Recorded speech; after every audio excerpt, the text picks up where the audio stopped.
We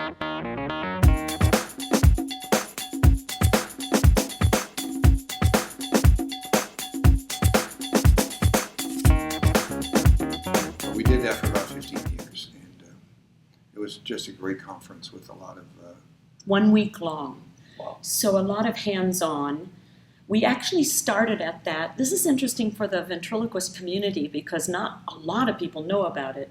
I started a VIT training program there, Ventriloquist in Training. It had 3 levels, beginner, intermediate, and elite. And there was a qualification that went beyond that week. In the first level, you could do it all in the week. In the second level, it took you a year of finishing requirements to meet that intermediate. A lot of performing and evaluations from So the then you had to places where they collect. perform. You had to collect that data and bring it back, and then we did all of the staffing and all of the connecting at that week. But it had to go much beyond that. A lot of work. It was a lot of work and a lot of follow-up work for me back at home, getting letters back and forth to these people. And I believe there were only, is it 4? 4, I think. 4 people that ever achieved elite ventriloquist level. And that you're professional, you're charging, you're out there, it's a career for you. Mm-hmm. And some of those 4, we trained from 0.0 That's great. to that. So one's in England, One of them's here this performing. week.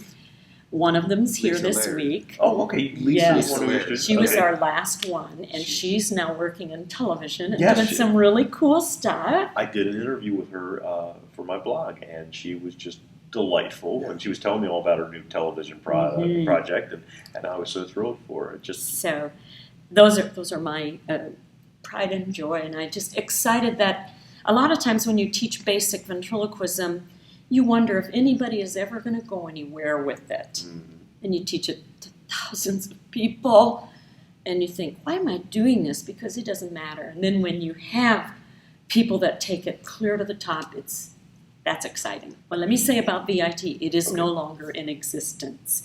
When we lost... Too much work. Yes. Oh, yeah. Well, when we changed from the big format, and also when we sold the company, that was a part of the changing, and you have to let some things go. Mm-hmm. So that happened, and it's not available any longer. Okay. So- Now, was that a course that you had an outline for? Yes. That could be revived sometime in the Yes, future? it could be. It was treated like a college or a university curriculum, and what helped beginners is it forced them to take things that by their choice they might not slot into, but to have a well-rounded background in ventriloquism and the skills needed to get where you want them to go. You lay it out there for them. And so as they went to various classes, they got it checked off. There was accountability for those things. So, but it's a lot of work because you have to take attendance in your classes in a convention setting like this. Mm-hmm. And they have feedback that they have to turn back into you. There's forms, there's a board. We had a ventriloquial board that actually reviewed videotapes of these people.